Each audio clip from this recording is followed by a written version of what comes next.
नमस्कार दोस्तों, आपका स्वागत है स्टार स्कूल न्यूज में। दोस्तों, लेखपाल मुख्य परीक्षा के ग्रामीण परिवेश से संबंधित महत्वपूर्ण टॉपिक है। अगला टॉपिक है स्वास्थ्य से संबंधित प्रमुख संस्थान। ठीक है, तो सीधा शुरू करते हैं। सबसे पहला संस्थान है आपका राष्ट्रीय स्वास्थ्य एवं परिवार कल्याण संस्थान। इसका मुख्यालय कहाँ पर है? नई दिल्ली में। नेक्स्ट है अखिल भारतीय आयुर्विज्ञान संस्थान। इसका मुख्यालय कहाँ पर है? नई दिल्ली में। नेक्स्ट है अखिल भारतीय मलेरिया शोध संस्थान। इसका मुख्यालय कहाँ पर है? नई दिल्ली में। नेक्स्ट है वल्लभ भाई पटेल चेस्ट संस्थान। इसका मुख्यालय कहाँ पर है? नई दिल्ली में। नेक्स्ट है राष्ट्रीय आयुर्वेद संस्थान। इसका मुख्यालय कहाँ पर है दोस्तों? ये आपका हो जाएगा जयपुर में। ठीक है, जयपुर राजस्थान में। नेक्स्ट है केंद्रीय औषधि संस्थान। ये आपका मुख्यालय है उत्तर प्रदेश के लखनऊ में। ठीक है दोस्तों अगला जो टॉपिक आता है वो है जनसंख्या की दृष्टि से अनुसूचित जनजाति वाले प्रमुख राज्य है। मतलब सबसे अधिक एसटी आबादी किन राज्य में निवास करती है और सबसे कम किस में निवास करती है। मतलब एसटी आबादी का जनसंख्या के अनुसार घटता क्रम।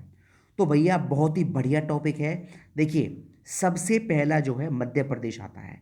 मध्य प्रदेश का नंबर पहला है जहां सबसे अधिक एसटी आबादी निवास करती है।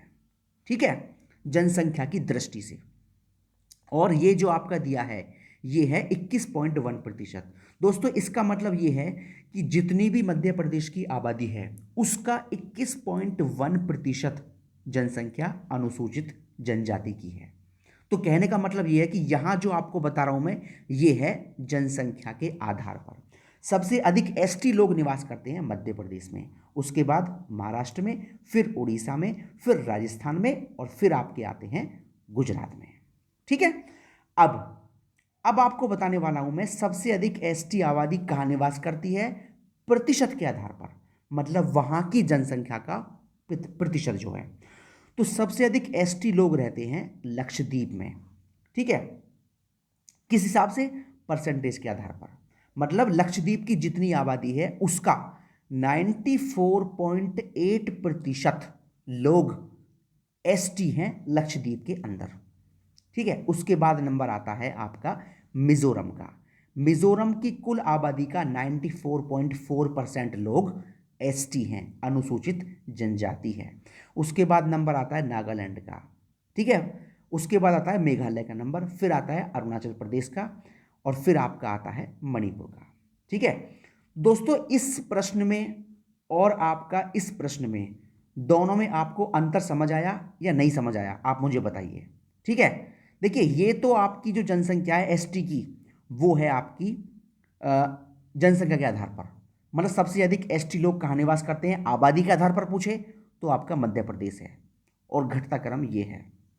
ठीक है, और अगर परसेंटेज के आधार पर पूछे, प्रतिशतता के आधार पर पूछे, तो सबसे अधिक जो परसेंटेज है एसटी आबादी का वो लक्षद्वीप में है, फिर मिजोरम में, फिर ये है। ठीक है दोस्तों, और कोई भी आपको कंफ्यूजन है तो आप मुझे कमेंट बॉक्स में कमेंट कर देना, आपके सभी सवालों का जवाब दिया जाएगा। दोस्तों इसी में नेक्स्ट टॉपिक आता है जनसंख्या में प्रतिशत की दृष्टि से न्यूनतम अनुसूचित जनजाति वाले राज्य। मतलब परसेंटेज के हिसाब से सबसे कम एसटी लोग कहाँ रहते हैं? तो सबसे कम रहते हैं उत्तर प्रदेश में 0.6%। उससे कम रहते हैं फिर, सॉरी, सबसे कम रहते हैं उत्तर प्रदेश में। उससे अधिक जो आते हैं वो है तमिलनाडु में 1.1%, फिर बिहार में 1.3%, फिर केरल में 1.5%, और फिर उत्तराखंड में 2.9%। मतलब ये है न्यूनतम से अधिकतम की तरफ। ठीक है, सबसे कम रहते हैं परसेंटेज के अकॉर्डिंग एसटी लोग उत्तर प्रदेश में। ठीक है दोस्तों, आगे चलते हैं। दोस्तों नेक्स्ट जो टॉपिक आपके सामने आता है वो है भारत में संकटग्रस्त जनजातियां। संकटग्रस्त का दोस्तों मतलब ये है कि भारत में कौन कौन सी जनजातियां ऐसी हैं जो अब लुप्त होने की तरफ हैं, मतलब जिनकी आबादी बहुत कम रह गई है। तो देखिए, तमिलनाडु के अंदर है भेटा, टोडा और उराली। ये जनजाति जो हैं इनकी आबादी अब दिन पर दिन कम होती जा रही है। उसके बाद नंबर आता है सिक्किम का। सिक्किम की जनजाति है लेपचा, है ना, ये भी कम हो रही है दिन पर दिन। नेक्स्ट आती है छत्तीसगढ़। छत्तीसगढ़ राज्य के अंदर जनजाति रहती है कवर्डा, है, इसकी आबादी भी कम हो रही है, कवर्डा।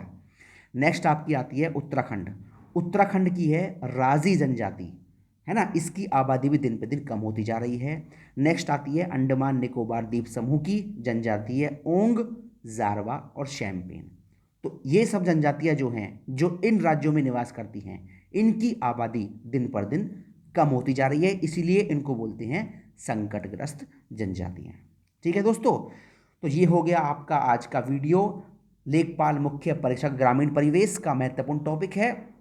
दोस्तों वीडियो पसंद आई हो तो वीडियो को लाइक कर सकते हैं, चैनल को सब्सक्राइब कर सकते हैं, जिससे आपको ऐसे ही अपनी काम की वीडियोस मिलती रहें। जल्दी मिलते हैं नेक्स्ट वीडियो में। बहुत बहुत धन्यवाद दोस्तों। जय हिंद, जय भारत।